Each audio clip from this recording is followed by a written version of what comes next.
Iran Revolutionary Guard has reacted on Khamenei's death, and they are saying that this is a huge loss, that they have lost a great revolutionary leader, martyrdom at hands of wicked terrorists. Iran is saying the Khamenei death in holy month of Ramadan. This is the month of Ramadan. It's certainly a holy month, and this is what Iran is now saying, that there has been martyrdom.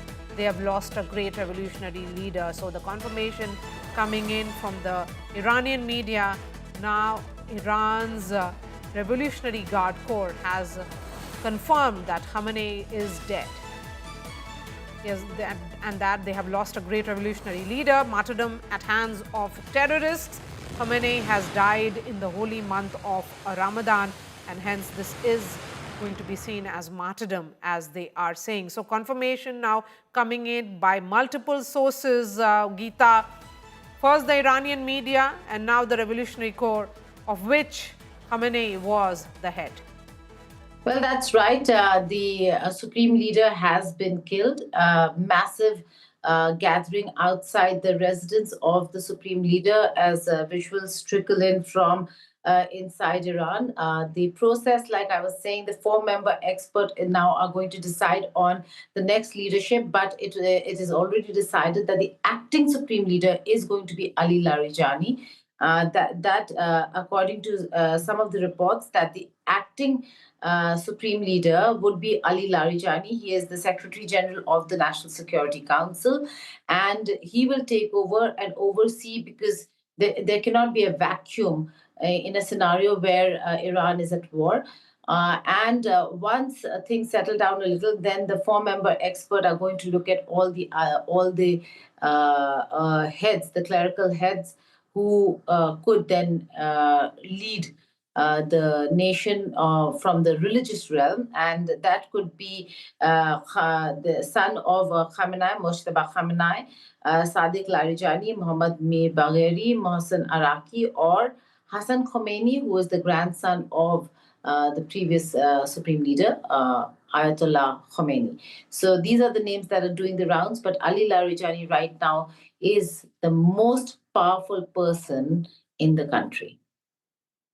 We saw that post that was put out by Reza Pahlavi as well, the exiled crown prince. How should that be seen? He has again told the people that he has urged the people of Iran to engage in an uprising.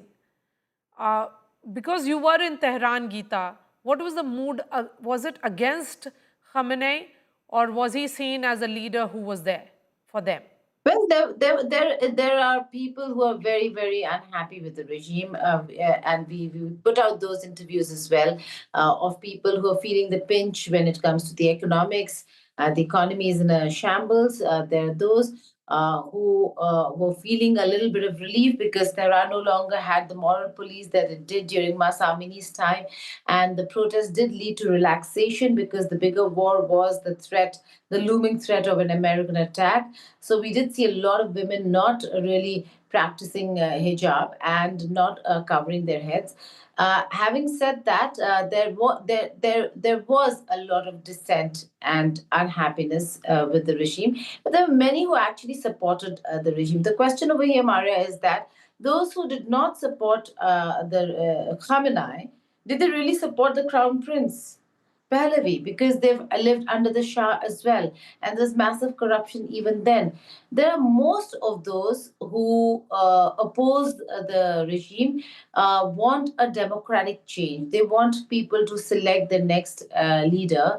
It cannot be somebody propped up and brought in from abroad. For that, he had maybe a little over 30% popularity rating, Reza Pahlavi. But are there people within Iran who want or seek change and reform? Yes.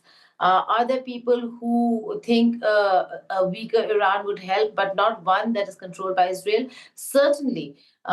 Do they want help from the United States of America? Of course. But when Israel comes into the picture, a lot of the opinion and views change. So, in the larger context, we'll have to wait and see how people react, not just to the death, but to the aftermath.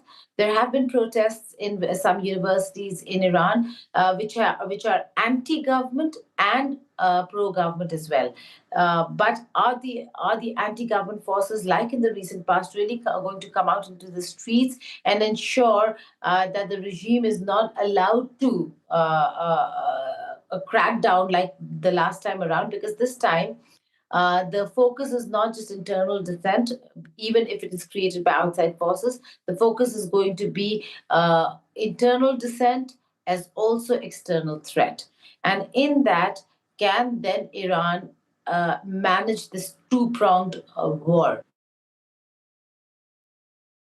What happens within and what happens from outside?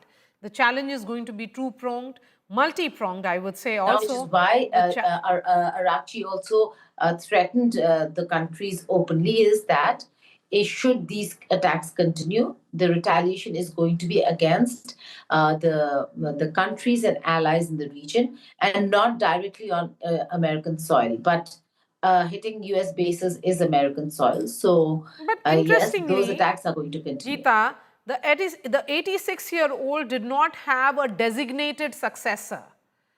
So, No. Are we assuming that his son emerges as the successor? Because I've been reading reports which actually highlight that this could throw Tehran's future into doubt and raise the prospect of perhaps a protracted conflict. No, absolutely. Because there is going to be a problem in selecting the next. For now, there's going to be an acting supreme leader, and that most probably could be Ali Larijani. Maria, even when there were conversations, and this we've been hearing for a few years, at least for some time in the past, on who the next supreme leader is going to be, not because he was going to be killed by Israel and America, because he was weak, frail, and very old. So a succession plan was needed, and there was a succession plan in place where they were looking at various people, and in that there were reports that were coming in that Khamenei's son Mujtaba was being ruled out, that he was not the front runner. But it does seem like in a scenario where the father has been quote unquote martyred, then there will be chances of Mujtaba taking over. But not necessarily so. There's a council in place, the Assembly of Experts, as they're called. That assembly is going to decide who the next supreme leader is going to be, and there are contenders. There are those who are very close to the Ayatollah, their advisors, aid. There are those who have worked in the clergy for a very long time, and then there are people like Ali Larijani, who not so long ago took over as Secretary General of the National Security Council, which means the entire security apparatus is under him, whether it's the military wing, the police, the defense, intelligence, all of that. And he certainly is an important person right now. And he, in all probability, will be the head and the face of the war as we speak. He's already put out a tweet saying and vowing avenging the death of the leadership and the action carried out by Israel and the US. So the first statement by the future leadership in current scenario has already been put out. It has already come in, and right now Iran certainly focused on retaliatory attacks rather than anything else.